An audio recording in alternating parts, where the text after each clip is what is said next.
You dare challenge me? I am the strongest Pokemon of them all. You must be a worthy opponent if you've made it this far, because before you is the ultimate Pokemon. For years I've been training in this dungeon, waiting for a strong trainer to fight against. So prepare yourself, because this fight might be your son of a bitch.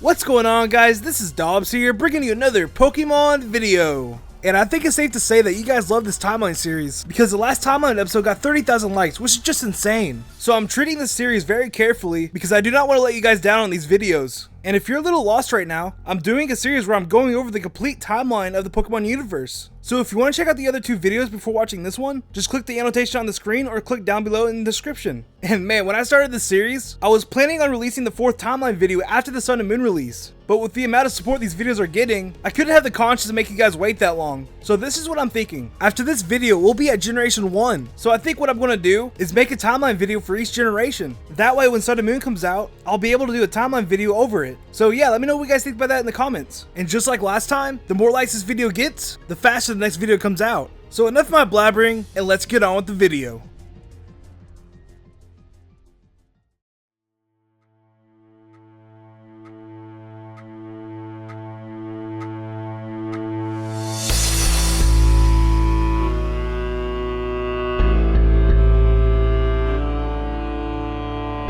It's been 300 years since the last legendary fight, and legends say during this time, 3 demigods were fighting over territory.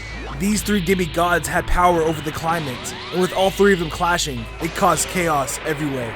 Pokemon tried to stop them, but they couldn't overtake the legendary trio because the power of the 3 birds combined together was just too strong. But then suddenly, the legendary Lugia awakens and shoots up into the sky from the ocean that he came from. He bolts in with his massive power and is able to stop them from battling, ending this war. And from that day on, he is given the title, the Legendary Bird Trio Master, and is praised by the people.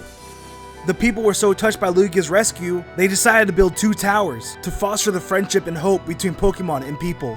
The Eastern Tower is said to awaken Pokemon, while the Western Tower is said to put Pokemon to rest, and were both considered very sacred places. 200 years pass. In Sinnoh, 108 corrupted souls walk the earth and start to haunt innocent people. A group of monks come together and seal these corrupted souls into a keystone. And in this process, they create a new Pokemon, the first Spiritomb to ever exist. And after doing so, they place it in Hollow Tower, so it can never haunt anyone ever again.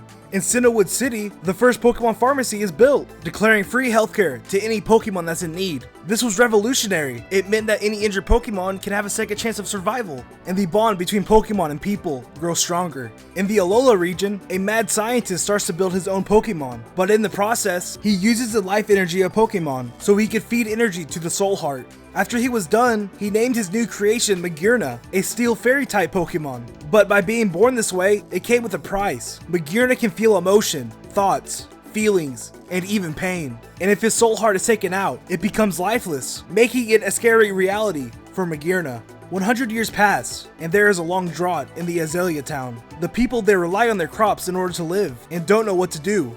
A wandering Slowpoke comes by and starts yawning, and right as he yawns, rain starts pouring down, filling the crops with water. By doing this, Slowpoke is given an honorable position and is praised by the people.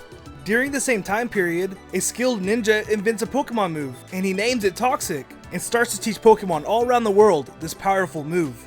Another 100 years pass. A war breaks out with neighboring regions surrounding Kalos. It is unknown what started the war. The only information that was left from the battle is showcased in Parfum Palace, which was built right after the war ended. This information states that Bisharp was the general of a legion of Pawniards, and that the army was strong being Steel-type Pokemon. Another 100 years pass. Liberty Garden was bought by an ultra-rich family, and after the purchase was complete, they discover a Victini, said to be the luckiest Pokemon alive. 50 years pass. A lightning bolt strikes the Western Tower, leaving the building engulfed in flames. The fire was so powerful it lasted for 3 days, killing 3 Pokemon inside. These 3 Pokemon were believed to be Vaporeon, Jolteon, and Flareon. Ho-Oh soon finds out about the 3 Pokemon and flies to the burnt tower. Using his divine powers, he resurrects the 3 Pokemon that perished inside. He grants each of them super abilities that symbolize their death. Entei, the fire that scorched the building. Raikou, the lightning that struck the tower. and Suicune, the rain that extinguished the fire. Having been blessed with ultimate power, the people around them were terrified of them. Knowing this, the 3 legendary beasts decided to fled because they were too afraid that they could hurt someone with their new power by mistake. After resurrecting these 3 Pokemon, Ho-Oh is seen as a god and is given the title, the Legendary Beast Trio Master, and is seen as one of the most powerful Pokemon to ever have lived. Roughly 70 years pass. Professor Westwood of Celadon University develops the first Pokeball, giving Pokemon trainers the option to capture Pokemon and claiming them as their own. But this will cause controversy for many years to come. 49 years pass. The first humans land on the moon. Rumors start to spread that they discovered aliens, and these aliens were later declared as Pokemon and are welcomed on Earth. 20 years pass. The first Pokemon ever created by scientific engineering is born.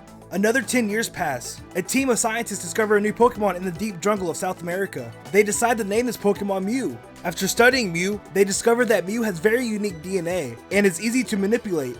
With the advanced technology they had, they decide to clone Mew to create the ultimate Pokemon. Thus, Mewtwo was born.